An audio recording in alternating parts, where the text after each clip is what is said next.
నమస్తే, welcome to Sri paper news. ముందుగా headlines. Sky meets ఈ కార్యక్రమాన్ని ప్రారంభించిన ముఖ్యమంత్రి చంద్రబాబు నాయుడు. స్వయంగా సీప్లేన్ లో పర్యటించిన Chandrababu Naidu. Real time governance పై ముఖ్యమంత్రి చంద్రబాబు నాయుడు సమీక్ష. రియల్ టైం డేటా అందించే ఏకైక వనరుగా పనిచేయాలని అధికారులకు ఆదేశం. రాష్ట్రంలో కులగణన జరిపించాలని కేంద్ర ప్రభుత్వాన్ని డిమాండ్ చేస్తున్న పీసీసీ చీఫ్ షర్మిలారెడ్డి. నింగి నీరును ఏకం చేస్తూ సాగే సరికొత్త ప్రయాణ అనుభూతిని ముఖ్యమంత్రి చంద్రబాబు నాయుడు లాంఛనీయంగా ప్రారంభించారు. సీప్లేన్ పర్యాటకానికి ఆరంభం ఘట్టంలో భాగంగా విజయవాడ ప్రకాశం బ్యారేజీ నుంచి శ్రీశైలం వరకు పర్యటించారు. ఈ ప్రాజెక్టును సామాన్య ప్రజలకు అందుబాటులోకి తీసుకొస్తే పచ్చని కొండల ప్రకృతి సోయగాలు, జలమార్గం, నగరాల్లోని ఆకాశ హరియాలు ఇవన్నీ తిలకిస్తూ సాగే గగన విహార అనుభూతి ప్రజలకు దక్కుతుందన్నారు. రాష్ట్ర ప్రభుత్వం ప్రతిష్టాత్మకంగా చేపట్టిన స్కై మీట్స్ కార్యక్రమంలో భాగంగా సీప్లేన్ సర్వీసును ముఖ్యమంత్రి చంద్రబాబు నాయుడు పున్నమి ఘాట్ నుంచి శ్రీశైలం వరకు లాంఛనీయంగా ప్రారంభించి స్వయంగా ప్రయాణించారు. దేశంలో మొదటిసారి పర్యాటకంగా సీప్లేన్ అరుదైన విహారానికి రాష్ట్రం వేదిక కానుంది. కేంద్ర పౌర విమానయాన శాఖ మంత్రి రామ్మోహన్ నాయుడు, పలువురు కేంద్ర రాష్ట్ర ప్రభుత్వ అధికారులు ఈ తొలి ప్రయాణంలో పాల్గొన్నారు. 14 మంది ప్రయాణించేందుకు వీలుండే ఈ విమానం ట్రయల్ విజయవంతమైంది. రాష్ట్ర ప్రభుత్వానికి రియల్ టైం గవర్నెన్స్ అనేది ఒక ప్రధాన డేటా వనరుగా ఉండాలని ముఖ్యమంత్రి నారా చంద్రబాబు నాయుడు అన్నారు. డేటా మొత్తం అనుసంధానించడం ద్వారా పాలనలోనూ పథకాల అమల్లోనూ పారదర్శకత పెరుగుతుందని, తద్వారా అవినీతికి ఆస్కారం లేకుండా ఉంటుందని అన్నారు. సచివాలయంలో రియల్ టైం గవర్నెన్స్ పై సీఎం సమీక్ష నిర్వహించారు. ఈ సందర్భంగా ఆర్టీజీఎస్ లో జరుగుతున్న డేటా ఇంటిగ్రేషన్ పనులను గురించి అధికారులను అడిగి తెలుసుకున్నారు. ఆర్టీజీఎస్ శాఖ కార్యదర్శి S Suresh Kumar, RTGS CEO K Dinesh Kumar RTGS ద్వారా చేపడుతున్న డేటా ఇంటిగ్రేషన్ పనుల ప్రగతి గురించి ముఖ్యమంత్రికి వివరించారు. ప్రభుత్వంలో మొత్తం 40 శాఖలున్నాయని, 128 విభాగాధిపతుల వద్ద 178 డేటా ఫీల్డ్ నుంచి 500 టీబీల డేటా లభ్యమవుతుందని వివరించారు. ఈ సందర్భంగా సీఎం మాట్లాడుతూ ఆర్టీజీఎస్ అనేది ప్రభుత్వానికి రియల్ టైం డేటా అందించే ఏకైక వనరుగా పనిచేయాలని అన్నారు. అన్ని విభాగాల్లోని డేటాను ఒక వేదికపైకి తీసుకొచ్చి అనుసంధానం చేసి ప్రభుత్వ పథకాలు, కార్యక్రమాలను డేటా ద్వారా విశ్లేషించాలని అన్నారు. ఆర్టీజీఎస్ అనేది ప్రభుత్వానికి ఒక సదుపాయ సాధనంగా అన్ని వేళలా సహాయకారిగా పనిచేయాలని సూచించారు. పౌరులు ఇప్పటికీ కూడా తమకు కావాల్సిన ప్రాథమికమైన ధృవీకరణ పత్రాలు, జనన మరణ ధృవీకరణ పత్రాలు, నివాసం, ఆదాయం, విద్యార్హత లాంటి ధృవీకరణ పత్రాల కోసం అధికారులు కార్యాలయాల చుట్టూ ప్రదక్షిణలు చేయవలసి వస్తుందని, ఈ విధానం మారాలని అన్నారు. ప్రభుత్వం ప్రజలకు వాట్సాప్ గవర్నెన్స్ను అందుబాటులోకి తెచ్చి వారికి కావాల్సిన సేవలన్నింటినీ సులభంగా అందేలా చేయనుంది. ఈ దిశగా పనిచేయాలని అన్నారు. ప్రస్తుతం రాష్ట్రంలో 40 లక్షల మంది పౌరులకు సంబంధించి డేటా లేదని అధికారులు వివరించారు. ఈ డేటాను సత్వరం సేకరించి అనుసంధానించే చర్యలు తీసుకోవాలని సీఎం సూచించారు. రాష్ట్రంలోని అన్ని గృహాలను జీపీఎస్ ద్వారా అనుసంధానం చేయాలని సూచించారు. వాట్సాప్ ద్వారా ఈ నెలాఖరుకు 100 సేవల పౌరులకు అందుబాటులోకి తేవడానికి కృషి చేస్తున్నట్లుగా సీఎంకు ఐటీ ఆర్టీజీఎస్ శాఖ మంత్రి నారా లోకేష్ వివరించారు. అలాగే 90 రోజుల విద్యార్థులు క్యూఆర్ కోడ్ ద్వారా తమ విద్యార్హత ధృవీకరణ పత్రాలు పొందేలా కూడా చర్యలు చేపడుతున్నామని వెల్లడించారు. దీనికి సంబంధించిన పనులు వేగవంతంగా చేస్తామని వివరించారు. మార్చి నెలాఖరు నుంచి పూర్తి స్థాయిలో ప్రజలకు వాట్సాప్ గవర్నెన్స్ అందుబాటులోకి తేవాలన్న లక్ష్యంతో పనిచేస్తున్నామని వారు వివరించారు. డిజిటల్ సంతకం ఉన్న ధృవీకరణ పత్రాలు భౌతికంగా సమర్పించవలసిన అవసరం లేదని నియమ నిబంధనలు ఉన్నప్పటికీ అధికారులు చాలా మందికి అవగాహన లేకపోవడంతో విద్యార్థులను, ఇంటర్లకు వచ్చే అభ్యర్థులను ఫిజికల్ సర్టిఫికెట్లు పొందుపరచాలని చెప్తున్నారని అధికారులు సీఎం దృష్టికి తీసుకొచ్చారు. దీనిపైన ప్రజలు, అధికారులు అందరికీ అవగాహన కల్పించేలా చర్యలు చేపట్టాలని సీఎం ఆదేశించారు. రాష్ట్రంలో కులగణన జరిపించాలని కేంద్ర ప్రభుత్వాన్ని కాంగ్రెస్ పార్టీ రాష్ట్ర అధ్యక్షురాలు వైఎస్ షర్మిల డిమాండ్ చేశారు. వెంటనే రాష్ట్రంలో కులగణన జరిపి బీసీలకు రాజకీయంగా న్యాయం జరిగే విధంగా చర్యలు తీసుకోవాలని కోరారు.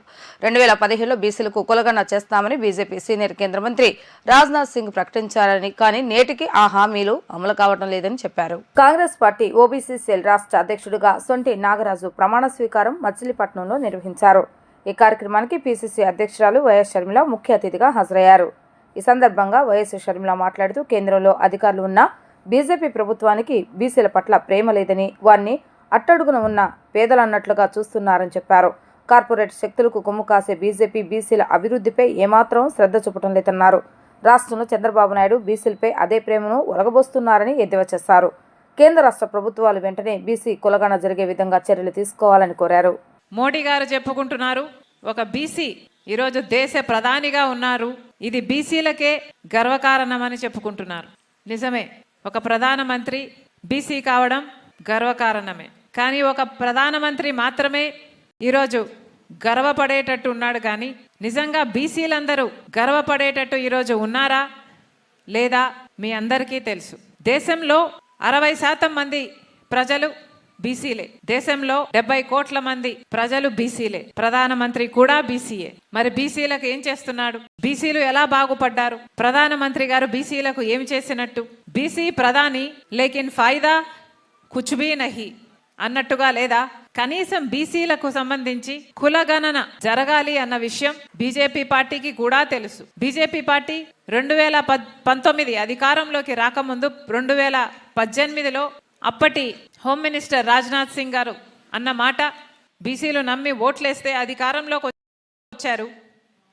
కానీ అప్పటి నుంచి ఇప్పటి వరకు కులగణన జరిగిందా? అసలు ఎంతమంది బీసీలు ఉన్నారు అని మీకు తెలియకపోతే మరి వాళ్ళకు న్యాయం ఎలా చేస్తారు? ఎందుకు భయపడుతున్నారు మోడీ గారు? ఏ కులానికి సంబంధించి ఎంతమంది ఉన్నారో తెలియకపోతే వారికి న్యాయం చేయాలి అన్న ఉద్దేశం లేదు కాబట్టే ఈ రోజు వరకు కులగణన జరగలేదు. నిజానికి బీజేపీ పార్టీకి మోడీ గారికి బీసీల పట్ల ప్రేమ ఉంది అని అనుకోలేం. ఎందుకంటే అట్టడుగున ఉన్న పేదవారి అణగారిన వర్గాలకు మద్దతుగా నిలబడలేదు వీళ్ళు.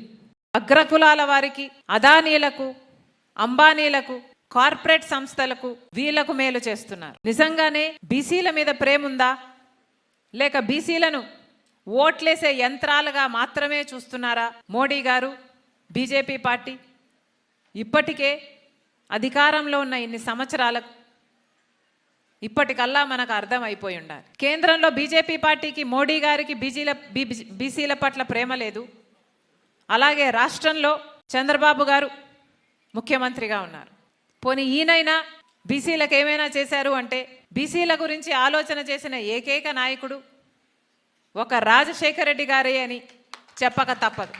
ఆంధ్రప్రదేశ్లో నీచమైన సామాజిక వ్యవస్థను తయారు చేస్తున్నారని కూటమి ప్రభుత్వంపై వైసీపీ మహిళా నేత లక్ష్మీ పార్వతి మండిపడ్డారు. కూటమి సర్కార్ ప్రజా సమస్యలను గాలికి వదిలేసిందని విమర్శించారు. హామీల అమలుపై ప్రశ్నిస్తే అక్రమ కేసులు పెడతారు. అర్ధరాత్రి సోషల్ మీడియా కార్యకర్తలను అరెస్టు చేస్తున్నారు. జగన్ ఎదుర్కొనే దమ్ము లేక కార్యకర్తలను అరెస్టు చేస్తున్నారు. పాలన చేతగాక చంద్రబాబు నాయుడు డైవర్షన్ పాలిటిక్స్ చేస్తున్నారని ఆరోపించారు. దోచుకోవటం, వ్యవస్థలను మేనేజ్ చేయటమే బాబుకు తెలుసన్నారు. ప్రశ్నిస్తానని చెప్పిన పవన్ కళ్యాణ్ పారిపోయాడు. నీచపు చంద్రబాబు నాయుడుకు కాలమే బుద్ధి చెప్తుందని లక్ష్మీ పార్వతి అన్నారు. కానీ ఈరోజు తప్పు చేయనటువంటి వాళ్ళు మాత్రం మీరు శిక్ష వేయాలా? ఏమి దారుణాలండి! ఈ చేత కాకపోతే నోరుమూసు కూర్చోవాలి, కానీ ఏదన్నట్టు చేత కాని వాడు పందిరేస్తే పిచ్చుకులు వచ్చి పడేసినాయి అంట సామెత. చేత అట్లా ఉంది మీ దరిద్ర పరిపాలన. మీ తండ్రి కొడుకులు పేరుకేమో నువ్వు, వెనకంతా నీ కొడుకు నడిపిస్తూ ఉన్నాడు. అతను ఈ విధంగా అడ్డం పెట్టి మరి వైకాపాని పూర్తిగా జగన్ గారి మీద శత్రుత్వం వహించి, ఈనాడు అదేవిధంగా ఏబిఎన్, తర్వాత మీరు, మీ కుటుంబం మీరంతా కూడా కలిసి జగన్మోహన్ రెడ్డిని ఎదుర్కొనేటువంటి శక్తి లేక ఈరోజు మీ పార్టీ రాగానే, గెలవగానే వెంటనే మీరు చేస్తుందేంటి? వైకాపా కార్యకర్తలను వెంటాడి వేధిస్తూ ఉన్నారు. ఇళ్ల మీదకి వెళ్తున్నారు, ఇళ్ళు ధ్వంసం చేస్తున్నారు. అదేవిధంగా మీ సోషల్ మీడియాలో ఎవరైనా ఆ పార్టీ అభిమానులు అనుకున్న వాళ్ళు వాళ్ళ స్త్రీల మీద అతి దారుణంగా మీరు పెడతా ఉన్నారు. ఇన్ని పాపాలు మీరు చేస్తూ ఉంటూ మళ్ళీ వైకాపా వాళ్ళు చేశారంటూ కేసులు పెట్టు. ఎప్పుడు ఈ డైవర్షన్ పాలిటిక్స్కి అలవాటు పడ్డటువంటి చేతగాక మీ ప్రభుత్వం నడపటం రాక ప్రజలు నుంచి తీవ్రమైన నిరసనలు ఎదుర్కొన్నటువంటి ఈ నేపథ్యంలో ఏం చేయాలో అర్థం కాక అడుగడుగునా ఒకటి తీసుకొస్తావు. లడ్డు వ్యవహారం కొంతకాలం నడిపించావు, అదేవిధంగా విజయమ్మ గారు లేకపోతే షర్మిల వ్యవహారం కొంతకాలం నడిపించావు. ఎప్పుడు చూసినా కూడా జగన్ మీద పడి ఆడవటం తప్ప మీ తండ్రి కొడుకులు మరొకటి రాదు అనేది ఇప్పటికి ప్రజలకు అర్థమైపోయింది. అందువల్ల ఎప్పటికప్పుడు ఒక డైవర్షన్. ఈరోజు సోషల్ మీడియా వాళ్ళని మరి అందరినీ కూడా అరెస్టులు అనేటువంటి 100 మందినండి. ఎంత దారుణం ఇది! నోటీసులు ఇచ్చి అసలు దానికి కారణం, సరైన కారణం ఉందా లేదా అనేది కూడా ఆలోచించకుండా వాళ్ళని అరెస్ట్ చేస్తున్నావంటే వైఎస్ఆర్ కాంగ్రెస్ పార్టీ గొంతు నొక్కాలి అని, వైఎస్ఆర్ కాంగ్రెస్ పార్టీయే కాదు ఇక్కడ చెప్పాలి అంటే మొత్తం సామాజిక న్యాయాన్ని ప్రశ్నించేటువంటి వాళ్ళు, సమాజంలో ఈ ప్రభుత్వం చేస్తున్న అన్యాయాలను ప్రశ్నించే ప్రతి ఒక్క గొంతును కూడా నొక్కాలనుకునే ఇంత దౌర్భాగ్యమైన పరిస్థితి గతంలో ఏ ప్రభుత్వం కూడా చేయలేదు. ఈరోజు చంద్రబాబు నాయుడు గారి ప్రభుత్వంలో కేవలం వచ్చిన రోజు నుంచి కూడా మహిళల మీద జరుగుతున్న అత్యాచారాలు, కనీసం అరెస్టులు ఉన్నాయా? ముచ్చుమురు బాలిక అసలు ఏమైపోయింది ఎవరికి తెలియదు. వాళ్ళు మాత్రం బెయిల్ మీద బయటకు వస్తారు. ఆమెను హోమ్ మినిస్టర్నేమో ఒక డమ్మింగ్ చేసి కూర్చోబెడతారు. ప్రశ్నిస్తా అని వచ్చినటువంటి పవన్ గారేమో ఏ మూల ఉంటారో ఆయనకే అర్థం కాదు. నిన్నేదో ఒక్క ప్రశ్న వేసి పారిపోయాడు ఢిల్లీకి. ఇదా సంగతి? ఇదా మీ పరిపాలన? ఎంత దారుణంగా ఉందంటే ఇప్పుడు ఎలక్షన్ వస్తే కాంగ్రెస్ పార్టీ ఎంత 175 సీట్లు గెలిచేంత అవకాశం ఈరోజు ప్రజలు ఎదురు చూస్తూ ఉన్నారు చెప్పాలంటే. గత 5 ఏళ్ల వైసీపీ ప్రభుత్వం 35,000 కోట్ల రూపాయల విద్యుత్ భారాలను ప్రజలపై మోపితే కూటమి ప్రభుత్వం 5 నెలల్లోనే 17,000 కోట్ల భారాన్ని మోపుతుందని సిపిఐ నగర కార్యదర్శి జి కోటేశ్వరరావు ధ్వజమెత్తారు. తాము అధికారంలోకి వచ్చాక విద్యుత్ ఛార్జీల భారం తగ్గిస్తామని చెప్పి రాగానే సర్దుబాటు ఛార్జీల పేరుతో విద్యుత్ ఛార్జీలు పెంచడం దారుణమని మండిపడ్డారు. ఈ ఛార్జీలు ఉపసంహరించుకోవాలని, భారాన్ని ప్రభుత్వమే భరించాలని డిమాండ్ చేశారు. ప్రజలపై విద్యుత్ భారాలు మోపవద్దని సిపిఐ సింగనగర్ కమిటీ ఆధ్వర్యంలో విద్యుత్ సబ్ స్టేషన్ ఎదుట నిరసన తెలిపారు. అనంతరం ప్రజా నాట్య మండలి కళాకారులు పెరిగిన విద్యుత్ ఛార్జీలపై వీధి నాటకాన్ని ప్రదర్శించారు. ఈ సందర్భంగా సిపిఐ నగర కార్యదర్శి కోటేశ్వరరావు మాట్లాడుతూ ప్రజలపై ఇటీవల వేసిన 6,72,000 కోట్ల ట్రూ యాప్ భారం ఇంకా అమల్లోకి రాకముందే అంతకు రెట్టింపు భారాన్ని అదనంగా ప్రజలపై మోపటం దారుణమన్నారు. కోట్ల రూపాయల భారం ప్రజలపై మోపేందుకు కూటమి ప్రభుత్వం సిద్ధమైందని అన్నారు. ఈ భారాన్ని ప్రభుత్వమే భరించాలని డిమాండ్ చేశారు. విద్యుత్ సర్దుబాటు ఛార్జీలు ఉపసంహరించుకోవాలని, లేని పక్షంలో ఆందోళన తప్పదని వారు హెచ్చరించారు. ఒక పక్కన అధిక ధరలు, నాణ్యమైన సరఫరా కరెంటు ఇస్తామని చెప్పి, లేదు సరసమైన ధరలకు ఇస్తామని చెప్పి, సోలార్ పథకం ద్వారా గ్రామాన పల్లెకు ఇంటికి పట్టణాలకి కరెంటు సరఫరాను ఉచితమైనటువంటి కరెంటు ఇస్తామని చెప్పినటువంటి ప్రభుత్వం ఎన్నికల మేనిఫెస్టోలో ఏమని ప్రకటించారు? ఛార్జీలు పెంచమని చెప్పి ప్రకటించారు. గత ప్రభుత్వం తప్పిదాలను పునరావృతం కానివ్వమని చెప్పారు. కానీ నిన్న రాజధాని గ్రామంలో సబ్స్టేషన్ ప్రారంభిస్తూ రాష్ట్ర ముఖ్యమంత్రి చంద్రబాబు నాయుడు గారు 1,20,000 కోట్ల అప్పులో డిస్కమ్లు ఉన్నాయి కాబట్టి ఈ 18,000 కోట్లు కాదు ఇంకొక 1,00,000 రూపాయల దాకా ఉందని చెప్పటం అంటే ఇది ప్రజలను మోసం చేయటమే, దగా చేయటమే అని చెప్పేసి సిపిఐగా ఏఐటీసీగా అభిప్రాయపడుతున్నాం. ఇది పచ్చి మోసం. అంటే ఇంకొక 1,00,000 రూపాయలు ప్రజల మీద వేస్తారా మీరు భారాన్ని? ఇవాళ దీపావళి కానుకగా 18,000 కోట్ల రూపాయలు ప్రజల మీద భారాన్ని వేసి మన సోమవారం ఒక జీవోని ఇష్యూ చేసి తిరిగి మళ్ళీ 1,00,000 కోట్లు అప్పు ఉంది కాబట్టి అంటే అప్పుని భరించండి. కేంద్రంలో ఉన్నది మీరే, రాష్ట్రంలో ఉన్నది కూడా వాళ్ళ కూటమి ప్రభుత్వం పరిపాలిస్తున్నది. కాబట్టి ప్రజలకు ఇచ్చేటువంటి వాగ్దానం ఏమైతే ఉన్నదో ఎన్డీఏ ప్రభుత్వ వాగ్దానం, తెలుగుదేశం ప్రభుత్వ వాగ్దానం, చంద్రబాబు నాయుడు గారి వాగ్దానం అమలు చేయాల్సినటువంటి బాధ్యత ఈ ప్రభుత్వాలపైన ఉన్నది. కాబట్టి ప్రజల మీద 1,00,000 కోట్ల రూపాయల భారాన్ని కనుక అది వేయదలుచుకుంటే తస్మాత్ జాగ్రత్త అని చెప్పేసి మేము హెచ్చరిస్తున్నాం. బషీర్బాగ్ ఉద్యమాన్ని గుర్తు చేస్తున్నాం. కాబట్టి తక్షణమే ట్రూ యాప్ ఛార్జీల భారాన్ని ఉపసంహరణ చేయాలని చెప్పి ప్రభుత్వమే ఆ నష్టాన్ని భరించాలి. రాష్ట్రంలో 20 లక్షల మంది నిరుద్యోగులకు వివిధ రంగాలలో ఉద్యోగ కల్పనే ధ్యేయంగా ప్రభుత్వం చర్యలు చేపట్టిందని విజయవాడ పార్లమెంటు సభ్యుడు కేశినేని శివనాథ్ అన్నారు. 2014-19 మధ్య కాలంలో భవన నిర్మాణ రంగం ఎంతో పునరభివృద్ధి సాధించిందన్నారు. సెంట్రల్ నియోజకవర్గంలోని 58వ డివిజన్ ఇందిరానాయక్ నగర్లో నూతనంగా టీఎన్టీయూసీ రాష్ట్ర అధ్యక్షుడు గొట్టిముక్కల రఘురామరాజు ఆధ్వర్యంలో నెలకొల్పిన RRR అసోసియేట్స్ కార్యాలయాన్ని ఎంపీ కేశినేని శివనాథ్ స్థానిక శాసనసభ్యుడు బోండా ఉమామహేశ్వరరావుతో కలిసి ప్రారంభించారు. ఈ సందర్భంగా ఎంపీ కేశినేని చిన్ని మాట్లాడుతూ తదనంతరం అధికారంలోకి వచ్చిన వైఎస్ఆర్సీపీ ప్రభుత్వం భవన నిర్మాణ రంగాన్ని కుదేలు చేస్తుందని, తద్వారా భవన నిర్మాణంపై ఆధారపడి ఉన్న లక్షలాది మంది కార్మికులు జీవనోపాధి కోల్పోయి రోడ్డును పడ్డారని అన్నారు. దుష్టపాలన పోయి అమరావతి ఊపిరి పీల్చుకుంటున్నటువంటి ఈ పరిస్థితుల్లో మరోసారి భవన నిర్మాణ రంగానికి చేతును అందించేందుకు చంద్రబాబు నాయుడు ప్రభుత్వం ముందుకు వచ్చిందన్నారు.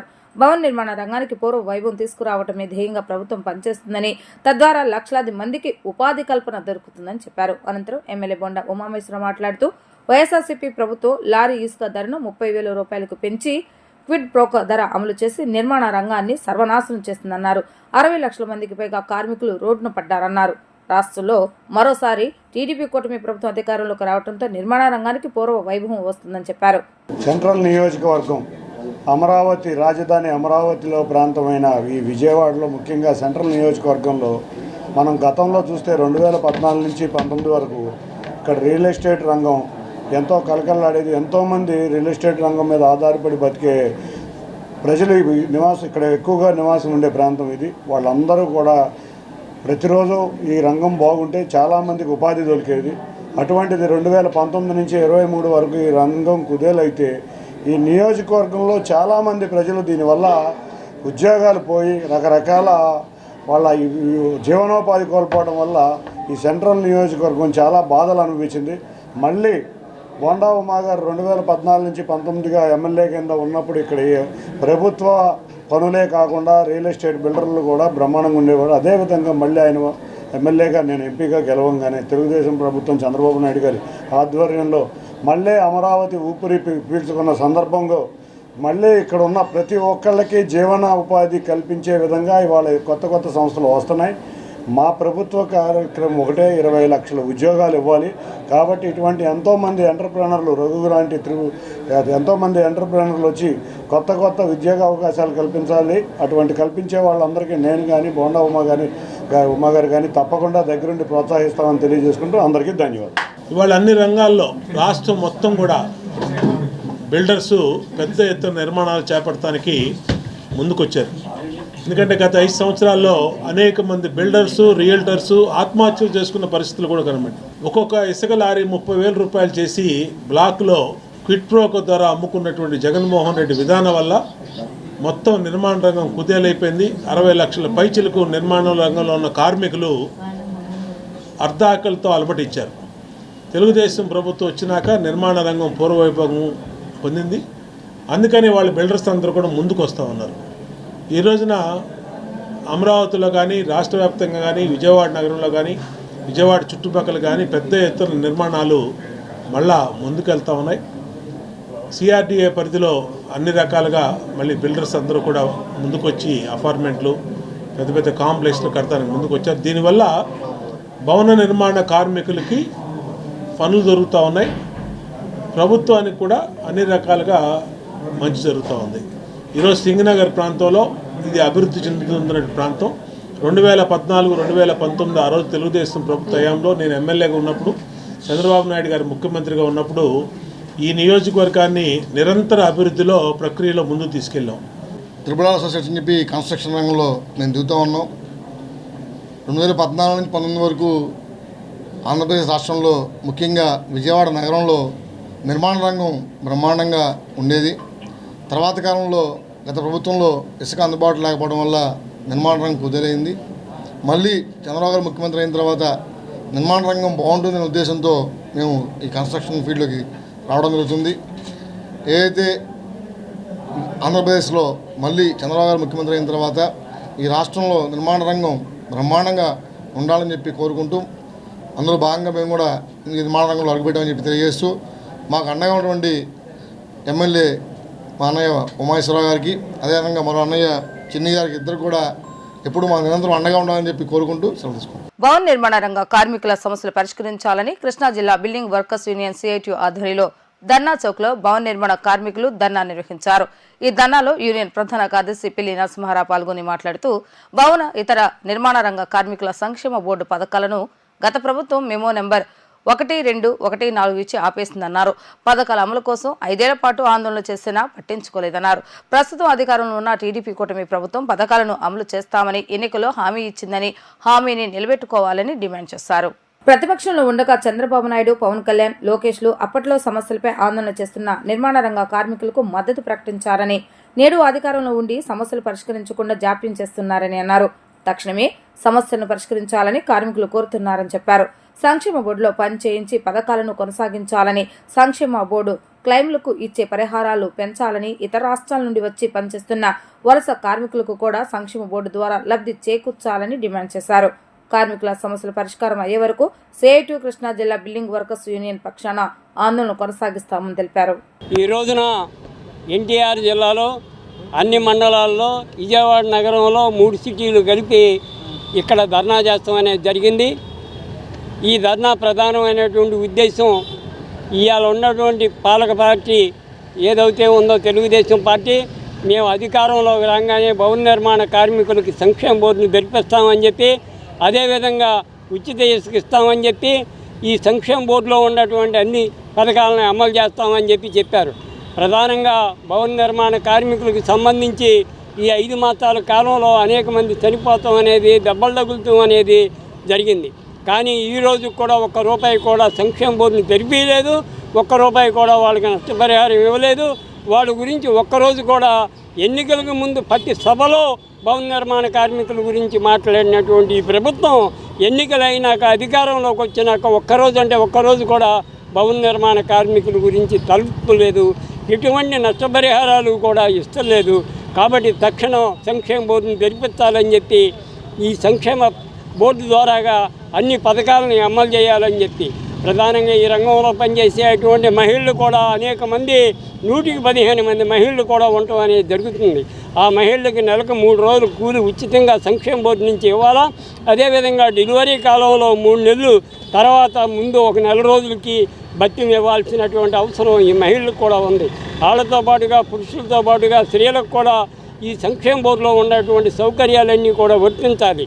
అదేవిధంగా ఇసుకని ఉచితంగా ఇస్తానని చెప్పి పెద్ద ఆర్భాటంగా చెప్పినటువంటి ఈ ప్రభుత్వం ఇవాళ టన్ను ఇసుక 1500 రూపాయలు పెట్టి కొనుక్కుంటున్నామంటే చాలా సిగ్గుచేటు. కాబట్టి వెంటనే ప్రభుత్వం ఆలోచన చేయాలా, ఇసుకను ఉచితంగా ఇచ్చేదానికి ఏదైతే నువ్వు చెప్పావో దాన్ని అమలు చేయాలని చెప్పి పెద్ద ఎత్తున ఆందోళన చేసి మేము ఈ ప్రభుత్వానికి తెలియపరుస్తున్నాం. ఎన్డీఏ అధికారంలో ఉండగా వైసీపీ అధికారంలోకి రావటం కల్లా అంటూ జగన్పై బీజేపీ రాష్ట్ర మీడియా ఇన్ఛార్జ్ పాతూరు నాగభూషణం తనదైన శైలిలో మాటలు దాడి చేశారు. గత 5 నెలలుగా కూటమి ప్రభుత్వం అభివృద్ధి సంక్షేమమే లక్ష్యంగా పనిచేస్తుందని చెప్పారు. ప్రజలంతా ప్రశాంతంగా వారి యొక్క పని చేసుకుంటున్నారని, ప్రతిపక్ష పార్టీ ఇష్టం వచ్చినట్లుగా మాట్లాడినా టైం వేస్ట్ అని మండిపడ్డారు. ప్రజాస్వామ్యంపై జగన్మోహన్ రెడ్డి మాటలు చాలా దారుణమని ఆగ్రహం వ్యక్తం చేశారు. కానీ 2 రోజుల నుంచి జగన్ ఇష్టం వచ్చినట్లుగా మాట్లాడుతున్నారని అన్నారు. విశాఖపట్నంలో కిషోర్ అనే ఆయన, విజయవాడలో రాజేష్ అనే ఆయన వ్యక్తులు సోషల్ మీడియాలో పెట్టారని చెప్పి వాళ్ళిద్దరిని కరోనా టైంలో కారు ఎక్కించుకు వెళ్ళి కర్నూలు రాష్ట్రం అంతా తిప్పి చివరి కోర్టులో పెడితే కోర్టు వాళ్ళకి మీరు అక్కడ వాళ్ళని వదిలేయమని చెప్తే వాళ్ళు వదిలేస్తే పాపం చివరికి ఆ కిషోర్ ఆయనకి అక్కడ కరోనా వచ్చి చనిపోయాడు.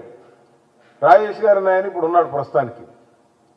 అంటే నేను ఎందుకు చెప్తున్నానంటే ఇవాళ రాష్ట్రంలో సోషల్ మీడియాలో మీరు చేసిన అకృత్యం ఒక డాక్టర్ గారు సుధాకర్ గారు కరోనా టైంలో అడిగితే మీరు రోడ్ల మీద బట్టలు ఒడదీసి కొట్టి అతన్ని చంపిన పరిస్థితి తీసుకొచ్చారు. ఈ రోజున ఎంతమంది ఎస్టీలు వెళ్ళిపోయారు ఈ రాష్ట్రంలో? ఎంతమంది ఈ రాష్ట్రంలో మీరు 5 సంవత్సరాల్లో మీరు చేయని అరాచకం అంటూ ఉందా? ఒక అచ్చెన్నాయుడు గారేంటి, ఒక కొల్లు రవీంద్ర ఏంటి, ఒక ధూళిపాడ నరేంద్ర ఏంటి, చంద్రబాబు నాయుడు గారిని ఏంటి, మరి పవన్ కళ్యాణ్ గారిని ఇటు విజయవాడ వస్తుంటే బోర్డర్లు ఆపి గందరగోళం చేశారే. పురంధేశ్వరి గారు మేడం గారు మా ఆఫీసులో లెక్కర్ మీద ప్రెస్ మీట్ పెట్టి ఫీల్డ్లోకి వెళ్ళి బ్రాందీ షాపులు చూపిస్తే ఆమె మీద నెగిటివ్గా ఏ విధంగా మీరు ప్రచారం చూడలేదా? మీరు మందు తాగుతున్నట్టుగా ఫోటోలు పెట్టి మార్పింగ్లు చేసి మీరు మీ ఇష్టం వచ్చినట్టు ఏది పడితే సోషల్ మీడియాలో పర్సనల్గా రాసి మా సోమవీర్రాజు గారు మేము వస్తే ప్రభుత్వంలోకి వస్తే తక్కువకి ఇస్తాం 50 రూపాయల కంటే సారా వీర్రాజు అని మీరు క్యాప్షన్ పెట్టింది మీకు కాదా? మీరు ఎవరిని వదిలారు? ఆఖరి నిర్మలా సీతారామన్ గారు ఇక్కడికి వచ్చి రాష్ట్రం అంతా అప్పుల పాలవుతుందని మాట్లాడితే మీరు మీ నాని చేత ఏం మాట్లాడిచ్చారండి? అమ్మ నువ్వు పచ్చడి పట్టుకోమ్మా, మామిడికాయ పచ్చడి, నీకు దాని గురించి బాగా తెలుసు అన్నారు. నువ్వు వీళ్ళకి ఇదా? మీ పార్టీ నాయకులకు మీకు మాట్లాడే నైతిక హక్కు ఉన్నదా? పార్టీ ఆఫీస్ మీద దాడి చేసిన మీకు పెద్ద గొప్పతనం అది. ఒక 300 ఇల్లు ఫర్నిచర్ పగలగొట్టి తలకాయలు పగలగొట్టి అక్కడ అనిల్ అనే కుర్రాడికి మీడియా అతను కూడా తలకాయ పగిలింది అతనికి. అంటే మీరు అక్కడికి వెళ్ళి మీరు పగలగొడితే మీరేమి అది తప్పు కాదు. మీరు చేసిన తప్పులు కప్పిపుచ్చుకోవడానికి ఇవాళ ఎవరైతే ఈ తప్పులు చేశారో వీళ్ళ మీద కేసులు పెడుతుంటే ఇప్పటికీ ప్రభుత్వం వచ్చిన తర్వాత చంద్రబాబు గారు మంచితనం వల్ల నిజంగా చెప్పాలంటే లోకేష్ గారు ఇప్పుడైనా నిన్న మీరు ఒకసారి జగన్మోహన్ రెడ్డిని వీడియో చూడాలని నేను కోరుతున్నాను. లోకేష్ గారిని మా ప్రభుత్వం వస్తే మేము తెలంగాణలో నుంచి వచ్చిన సుబ్బరాయుడు అనే ఎస్పీని మళ్ళీ వెనక్కి వెళ్ళకుండా తీసుకొచ్చి నేను తగిన గుణపాఠం నేర్పుతున్నానంటే ఎంత ధైర్యంతో వాళ్ళు మారుతున్నారో మనం ఆలోచించాలి. వీరి రోజున అదేవిధంగా అక్కడ సుబ్బరాయుడు గారు ఎందుకు అంత కోపం అంటే చెవిరెడ్డి భాస్కర్ రెడ్డి వాళ్ళ కొడుకుని అరెస్ట్ చేశారు. అది బాధకం, ఎందుకంటే ఆయన అధికారుడు కదా, అందుకని అది భయం, అది బాధ. అదే సిసోడియల్ అంటే ఐఏఎస్ ఆఫీసర్లని వరదల్లో బాగా పనిచేస్తే పర్సనల్గా అసాసినేట్ చేయటం, అసలు పర్సనల్గా తిట్టడం ఒకటి కాదు మీరు చేసేది. నేను ఈ రోజున లోకేష్ గారికి ఒకటే మనవి చేస్తున్నానండి ఈ సందర్భంగా. రెడ్ బుక్ మీరు ఏదైతే మీరు చెప్పారో అమెరికాలో వీళ్ళకి మీ యొక్క ఆ మంచితనమే వీళ్ళకి ఒక అస్త్రంగా మారి ఈ రోజున ఇప్పటికీ కూడా నిన్న రవీందర్ రెడ్డి పట్టుకుంటే నేను విలేకరణ దొంగత చెప్పి పారిపోయాడంటే ఏ విధంగా వీళ్ళ మనస్తత్వం ఉందో ఆలోచించాలి. జగన్ ఓడిపోతే గాని చట్టాలు, ప్రజాస్వామ్యం, రాజ్యాంగం గుర్తుకు రాలేదా అని జగన్ చేసిన వ్యాఖ్యలపై టీడీపీ అధికార ప్రతినిధి వర్లరామయ్య తీవ్రస్థాయిలో ఆగ్రహాన్ని వ్యక్తం చేశారు. కాంగ్రెస్ పార్టీ అధ్యక్షురాలితో పాటు కూటమి ప్రభుత్వ నేతలపై వైసీపీకి చెందిన రవీందర్ రెడ్డి సోషల్ మీడియాలో పెడుతున్న పోస్టులు చాలా అభ్యంతరకరంగా ఉన్నాయన్నారు. అలాంటి పోస్టులు పెట్టిన వ్యక్తిని జగన్మోహన్ రెడ్డి ఎందుకు వెనకేసుకొస్తున్నారని ప్రశ్నించారు. సోషల్ మీడియాలో తమ నేతలపై అసత్య ప్రచారాలు చేస్తున్న రవీందర్ రెడ్డిపై పోలీసులు కేసు నమోదు చేసి చట్టపరమైన చర్యలు తీసుకుంటారని చెప్పారు. Social media YCP social media కార్యకర్తల మీద, లేకుంటే సోషల్ మీడియాలో వాళ్ళ ప్రభావం, వాళ్ళ ప్రతిభ, వాళ్ళ చాకచక్యం, నైపుణ్యత చూపించే వాళ్ళని చంద్రబాబు గారి ప్రభుత్వం వేటాడుతున్నది. అసలు మా వర్రా రవీంద్రారెడ్డి అనేవాడు అత్యంత అమాయకుడు, చట్టాన్ని గౌరవించేవాడు, నీతికి నిజాయితీకి మారుపేరు. అటువంటి వ్యక్తి మనం భూతద్దం వేసి వెతికినా దొరకరు. అతని కోసం ఎంతమంది న్యాయవాదులనైనా పెడతాను నేనని గౌరవ జగన్మోహన్ రెడ్డి గారు మాట్లాడుతుంటే నాకు ఎంత నవ్వటానికి కూడా నేను హాస్యాన్ని బాగా ఎంజాయ్ చేస్తాను. నేను ఇంతకంటే జోక్ లేదు. జగన్మోహన్ రెడ్డి గారు వర్రా రవీందర్ రెడ్డి లాంటి నీతిమంతుని అరుదుగా చూస్తామంటున్నారు జగన్మోహన్ రెడ్డి గారు. మీరు అతనికి అంత సర్టిఫికెట్ ఎలా ఇవ్వగలిగారు? అతని వ్యవహార శైలి మీకు తెలుసా? అతని దుర్మార్గపు ఆలోచనలు మీకు తెలుసా? అతను ప్రత్యర్థుల మీద, జగన్మోహన్ రెడ్డి గారిని వ్యతిరేకించే వ్యక్తుల మీద, ఆడ కావచ్చు, మగ కావచ్చు, చుట్టం కావచ్చు, పక్కం కావచ్చు, ప్రతిపక్ష నాయకుడు కావచ్చు, ఆయన భార్య కావచ్చు, ఆయన బిడ్డ కావచ్చు, ప్రతిపక్ష నాయకులు, వారి కుటుంబ సభ్యులు ఎవరైనా, ఆడ మగ ఎవరైనా కావచ్చు, నీతి బాహ్యమైన వ్యాఖ్యలు చేసే పనికి మాలిన పరమ వెధవ వాడు వర్రా రవీందర్ రెడ్డి. నేను వాడు అనేది కానీ వాడితే ఈ డిజర్వ్స్ ఇట్. వాడొచ్చు, తప్పులేదు. అటువంటి వెధవని ఏమన్నా తప్పులేదు. సారీ అండి, అన్పార్లమెంటరీ వర్డ్ అది, వాడినందుకు నన్ను క్షమించండి.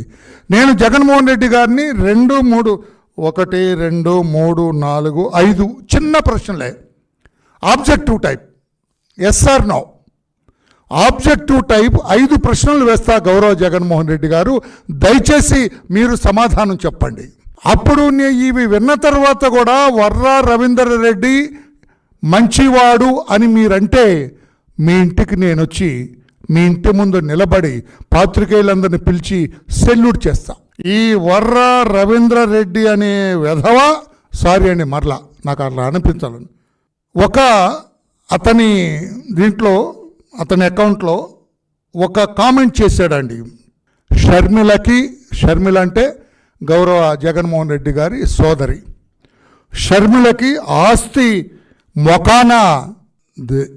మొకానా డాష్ బీప్ అనమాట, ఇక్కడ బూత్ మాట, మొఖానా డాష్, నెక్స్ట్ మళ్ళీ బూత్ మాటతోటే డాష్ మూసుకొని మళ్ళీ తెలంగాణ డాష్.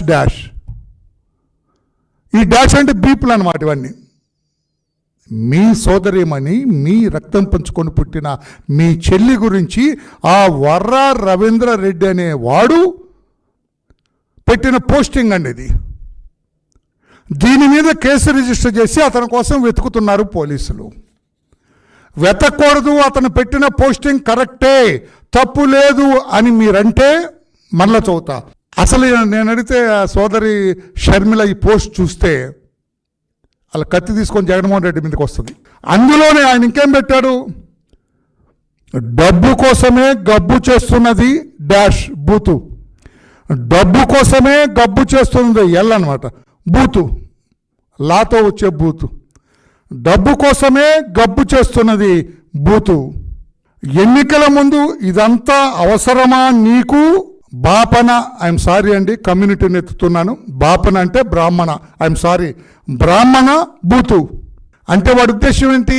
ఈ అమ్మాయి భర్త బ్రాహ్మణుడు అంతే కదా, అతను బ్రాహ్మణుడు కదా, అది బ్రాహ్మణ బూతు, ఎల్తో వస్తుంది బూతు. ఇదే ఒక పోస్టింగ్ సార్. ఇది తప్పేంటి ఇందులో? మా చెల్లినంటే తప్పేంటి అని మీరంటే మీ ఇంటికి వస్తా, మీరు బెంగళూరులో ఉంటే బెంగళూరు వస్తా, ఇక్కడ ఉంటే మన తాడేపల్లి ఇక్కడికి వచ్చి ప్రెస్ ముందు అందరి ముందు మీకు సెల్యూట్ చేస్తా. అహో ఎంత స్పోర్టివ్గా తీసుకున్నారు జగన్ గారు తన చెల్లిని బూతులతో. వాడెవడో తిడితే వర్ర రవీంద్రనాయుడు స్పోర్టివ్గా తీసుకున్నాడు జగన్ గారు అని మీకు సెల్యూట్ చేస్తా. వార్తలు ముగించే ముందు హెడ్లైన్స్ మరొకసారి. స్కైమీట్స్ ఈ కార్యక్రమాన్ని ప్రారంభించిన ముఖ్యమంత్రి చంద్రబాబు నాయుడు. స్వయంగా సీప్లేన్ లో పర్యటించిన Chandrababu Naidu. Real time governance పై ముఖ్యమంత్రి చంద్రబాబు నాయుడు సమీక్ష. రియల్ టైమ్ డేటా అందించే ఏకైక వనరుగా పనిచేయాలని అధికారులకు ఆదేశం. రాష్ట్రంలో కులగణన జరిపించాలని కేంద్ర ప్రభుత్వాన్ని డిమాండ్ చేస్తున్న పిసిసి చీఫ్ షర్మిలారెడ్డి. ఇవి రోజు వార్తా విశేషాలు. మరలా తిరిగి ప్రసారమయ్యే వార్తలు మళ్ళీ కలుద్దాం. అందరూ సెలవు. నమస్కారం.